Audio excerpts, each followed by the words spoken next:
আজকে আমার বাবা সকাল ৭ ঘটিকায় এই পৃথিবীর মায়া ত্যাগ করে চলে গেছে।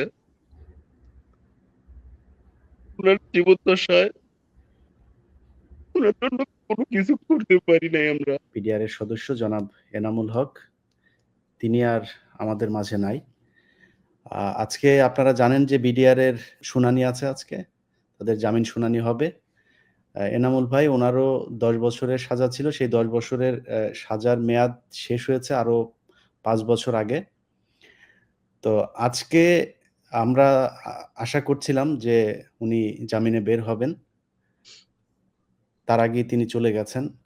আমরা এনামুল হককে তার পরিবারের কাছে ফিরিয়ে দিতে পারি নাই।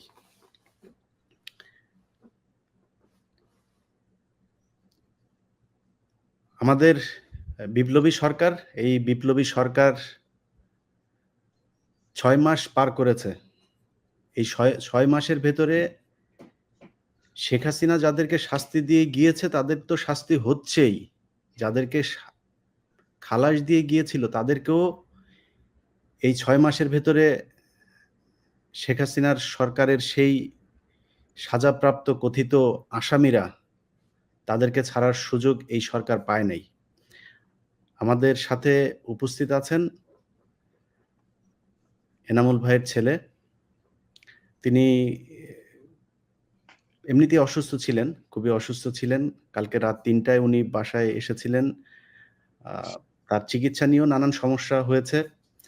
আমরা রাসেল ভাইয়ের কাছ থেকে শুনি যে কি অবস্থায় ছিলেন, তিনার সবশেষ পরিস্থিতি কি ছিল, জেল কর্তৃপক্ষ, হাসপাতালের চিকিৎসা এইসব জায়গাগুলোতে কেমন সহযোগিতা পেয়েছেন, বা সরকারের কাছ থেকে, আমাদের বিপ্লবীরা তো এই দেশটা স্বাধীন করলো, তাদের কাছ থেকেই কি ধরনের সহযোগিতা পেয়েছিল সেই বিষয়গুলো একটু জেনে আসি। রাসেল ভাই। আমি বিডিআর এনামুল হকের ছেলে রাসেল বলছিলাম।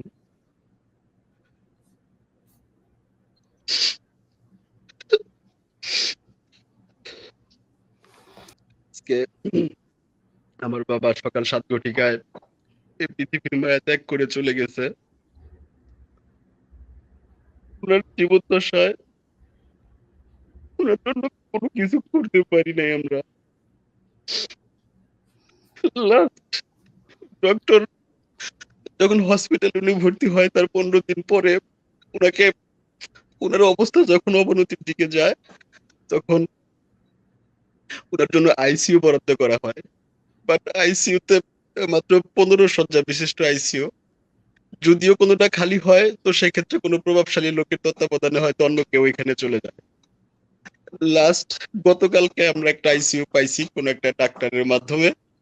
তার কাছে করজোর রিকোয়েস্ট করে তার অবস্থা যখন তার সাথে মানে অবিরত খিঁচুনি সাথে রক্ত চলে আসছে তখন আমরা ওনাকে জরুরি ভিত্তিতে আইসিইউতে নেওয়া হয়েছে।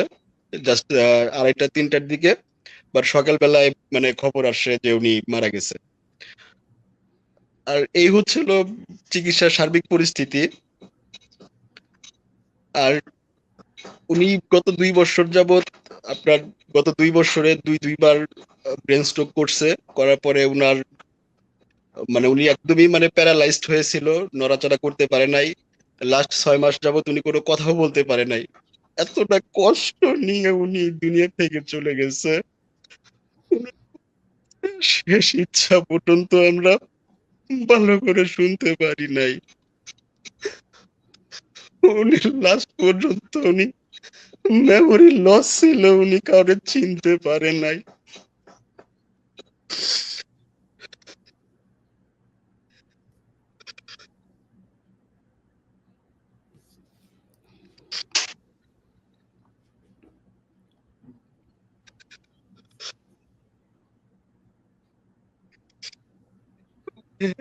বেশি কিছু বলার আমার পক্ষে সম্ভব হচ্ছে না ভাই, আমি আর বলতে পারতেছি না। রাসেল ভাই, ওনাকে যখন আটক করা হলো, আটক করার পরের সময়গুলো তো নিশ্চয়ই আপনারা জানেন। ওনাকে কিভাবে আটক করা হয়েছিল, সরকার থেকে ওনাকে কি বলা হয়েছিল, ওনার 164 এর ব্যাপারে সরকার থেকে কি বলা হতো, এই বিষয়গুলো তো নিশ্চয়ই আপনাদের সাথে ওনার কথা হয়েছে, ওনার আইনজীবীর সাথেও কথা হয়েছে। মানে উনি কিভাবে মানে আটক হলেন, কিভাবে ওনাকে কোন মামলাতে নেওয়া হলো, কি বলা হয়েছিল, ওনার বিরুদ্ধে অভিযোগ কি করা হয়েছিল, বা মানে পুরো ঘটনাটা যে এই যে ৩ তারিখের পরে থেকে যেই অবস্থা তৈরি হলো ২০০৯ সালের মার্চের ৩ তারিখের পরে, মানে উনি কাজে যোগ দিলেন কবে, মানে কিভাবে ওনাকে আটক করলেন, এই ঘটনাগুলো একটু বলেন। অ্যাকচুয়ালি ভাইয়া আমি তো ওই সময় মানে অতটা ছিলাম না। এটা আমার বড় আপা হয়তো বেশি ভালো বলতে পারবে, যিনি এখন হসপিটালে আছে আর কি। হুম, তো উনি যখন জেলে যায় তখন আমি ক্লাস 10-এ অথবা হ্যাঁ ক্লাস 10-এ আমি পড়ি আমি তখন।